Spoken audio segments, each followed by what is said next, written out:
Today on CityCast Boise, Sydney Kidd with the Idaho Press is here to give us the tea on some major small-town drama. She lets me in on how the Kuna Rodeo went from double-booking events to death threats in what felt like less than 8 seconds.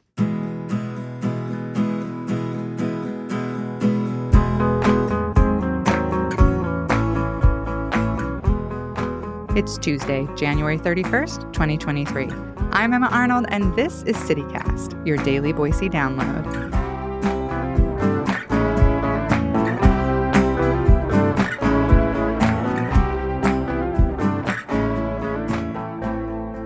Hi, Sydney. Thanks so much for talking to me today. Yeah, absolutely, Emma. Thanks for having me on. I wanted to start by asking you, are you aware, Sydney Kidd, that you have a perfect rodeo name? Have you heard that? Have people said that to you? No, but my husband, his name is Mikhail, and his dad wanted to name him Cole, but his mom wouldn't let him because she said it sounded too much like a NASCAR driver, Cole Kidd. Cole Kidd. Well, so your only relation, I guess, to the rodeo then is that you wrote an article for the Idaho Press a while back about Kuna having 2 rodeos. And in it, you explained that the city of Kuna partnered with the owners of Crooked 8 to do a rodeo last year.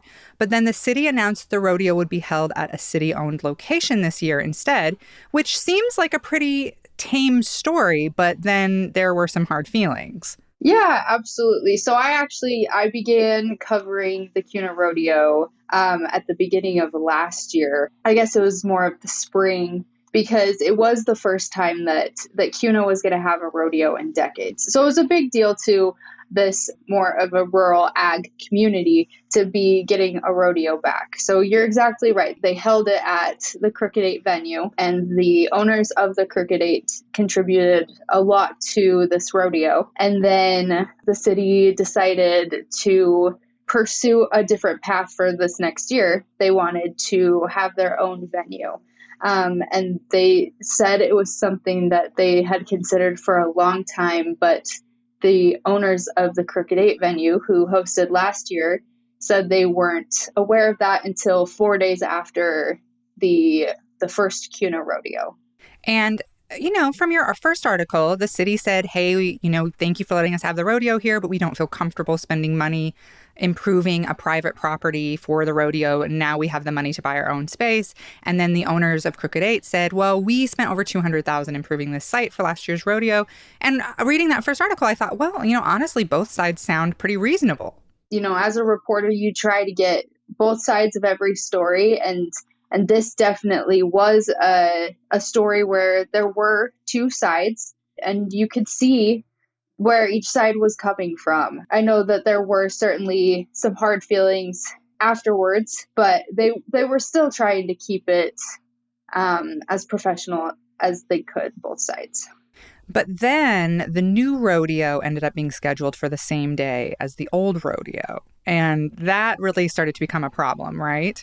Right. So in the midst of trying to figure out between the Kuna Rodeo and the Kuna Stampede, which is the newly formed rodeo, and when things were going to happen, the city, in talking with Crooked 8, because there was still this possibility that Crooked 8 was going to host again this year, Crooked 8 said that they were told that the city was going to host their rodeo on the second week of September. The city said that they had discussed the second week as well as the first week, but Crooked 8 said that they weren't aware of that. So when the city came out with their official announcement, it was for the same weekend that the Kuna Stampede, which is going to be at the Crooked 8, said that their rodeo was going to be for. And this is a problem. Maybe people don't realize this, but a lot of the people who do events in the rodeo, they're basically touring performers, right? They follow a rodeo circuit. And so to have a rodeo that's the same weekend, 2 rodeos in the same place, essentially that's the same weekend, is actually a big problem for them, right? Absolutely. So the reason why that weekend was picked to begin with is because it went well with the flow of those rodeo athletes, like you mentioned. And then, if you have 2 rodeos, now these athletes have to decide, because they can't compete at both rodeos. And it's not only that, but vendors, local vendors in Kuna who want to sponsor events have to choose, maybe they can't sponsor two events or they can't go to two events and vend at two events. So, and people can't be in two places at one time. So even spectators would have to choose. So it really did, that was a problem that the city and the Kuna Stampede were coming towards. And so people are maybe wondering, why are we getting into this Kuna rodeo drama? But your article comes out, and then this is where things start to really go off the rails, right? Right. So my first article explaining this communication breakdown and what led to these two articles was published on a Sunday. And there had already been throughout the week kind of a bit of an uproar and some commotion on social media. And, city council members had received a couple of emails. People showed up at city council meetings. So there was already kind of an uproar in Some the Kuna community. kerfuffle, we'll say. Yes, with a K. When my article published, it opened the gate for more people to see what was going on. And Mayor Joe Steer told me people are more passionate now than they used to be. And when they hear about something they don't like that you did, you hear from them quickly and you hear from them intensely. And city staff started to get death threats about this rodeo shortly after my story published. And that led to the city having to reevaluate what they were going to do. And ultimately, they decided to cancel the city rodeo. Yeah. And, the mayor had said something along the lines of, this isn't worth it. Like, we're just going to cancel because it's not worth my staff and me and myself, like, receiving death threats and feeling afraid. Which is a real bummer. I know it was a hassle for maybe people to figure out this two rodeos thing, but it is really sad that they had to cancel because of feeling fearful. Yeah, absolutely. From my understanding, I know that both groups, if they saw that these two rodeos were going to continue to happen on the same trajectory that they were happening, they were going to try and see if there was a way that they could reschedule. I know the city of Kuna was talking about reaching out to the ICA about rescheduling theirs because they didn't want two competing rodeos. Both sides said they didn't want to do that to the community. So it was sad in a sense of, how everything happened. But now it's sad in the sense that people don't get two rodeos. They only get one. What was Crooked Eight's response during all that? Cricket 8, they didn't want city officials to receive death threats. Lenny Kitka, who is one of the co-owners of the Cricket 8, said it's not the horseman way. And, they denounced that behavior pretty strongly. What was this like for you as a reporter, to have this article that you think is probably pretty benign come out and then to know that people receive death threats? Not that you're responsible in any way, of course, but I imagine that felt pretty bad. Yeah, I mean, I can say that it was definitely a first. And, that was definitely not my intention.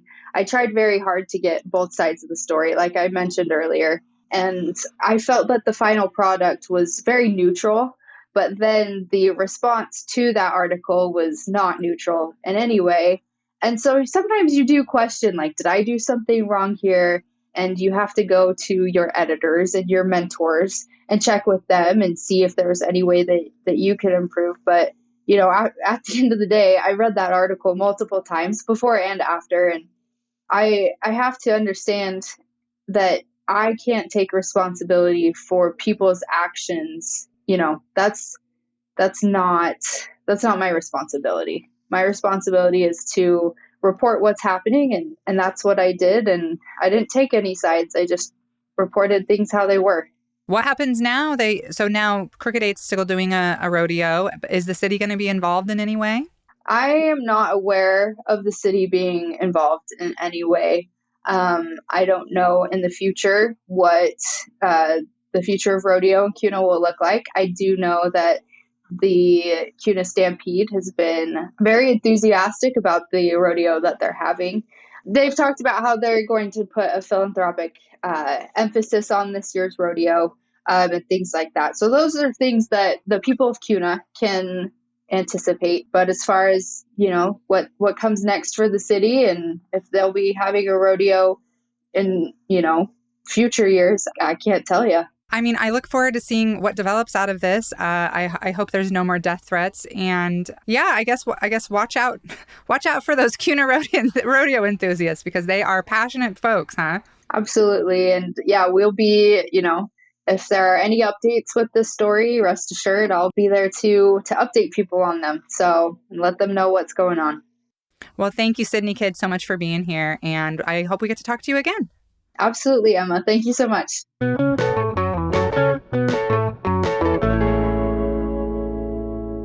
And before you head out, the Idaho Press is reporting that the Kuna City Council is looking into streaming the council's meetings.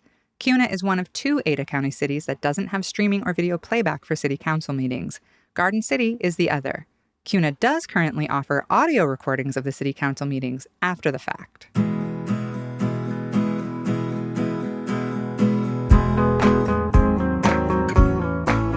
That's all for today here on CityCast Boise.